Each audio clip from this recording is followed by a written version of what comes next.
Bienvenue la révision interne تاع sémiologie. بدينا بان جروب تاع بليده باسكو عندهم bientôt l'examen نتاعهم وكم لا séance تاع الزوم كانت فيها تتقطع بزاف donc j'ai refait la vidéo هكذا.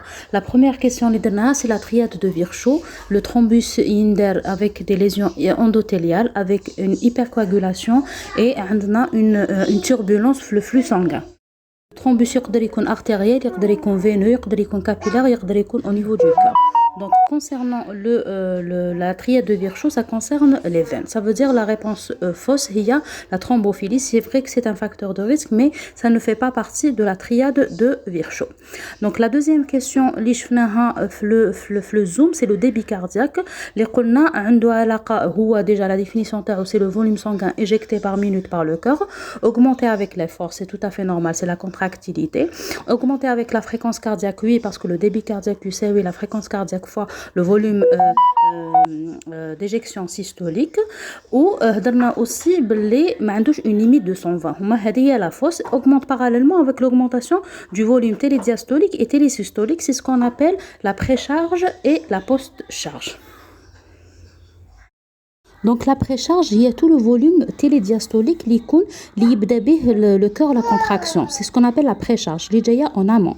Par contre, la post-charge, il y a toutes les résistances اللي تلقاهم après le cœur. Donc هذيك نحيطوا لها la post-charge. La prochaine question, c'est la physiopathologie تاع l'insuffisance cardiaque. Augmentation du débit cardiaque ما يقدرش يكون augmenté parce qu'il est insuffisant. Augmente de la pression en amont كما قلنا دركا la précharge في l'OAP, de la post-charge في la vasoconstriction. Et on a des œdèmes par activation du système rénine-angiotensine.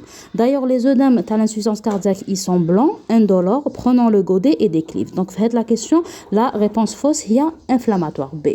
Concernant les pleurésies, on a les types de percussion, les résultats de la percussion et l'auscultation en l'appareil respiratoire. Et on a trouvé les souffles, je vous ai classé les souffles en tubaire pleurétique, amphorique et cavitaire. On a pleurétique qui connaît l'épanchement pleural de petite à moyenne abondance. Donc les réponses justes, donc diminution des vibrations vocales, matité, présence de souffle pleurétique, diminution de transmission vocale l'auscultation, et présence d'un frottement ou allège parce que c'est une inflammation. Une pleurésie, c'est une inflammation, donc on a un frottement pleurétique.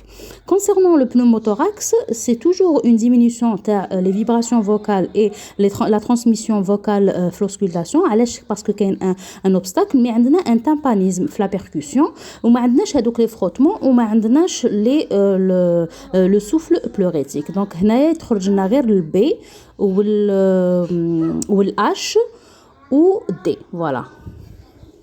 Voilà, j'espère que c'était utile pour vous. Bon courage.